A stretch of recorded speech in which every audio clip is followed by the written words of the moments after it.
Hey there everyone, I hope you're all fine. So in this video we are gonna learn how to change Pandabuy currency to Euro or any other currency if you want. So without further ado, let's get started. So click on the Pandabuy app and this is the interface. Now let's go to account. Now you need to go to settings icon here, click on it on the top right corner. And when you scroll down at the very bottom you will find this option called setting called currency.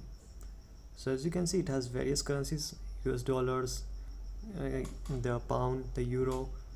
So as we want euro, we will simply click on it, and other currencies are also available.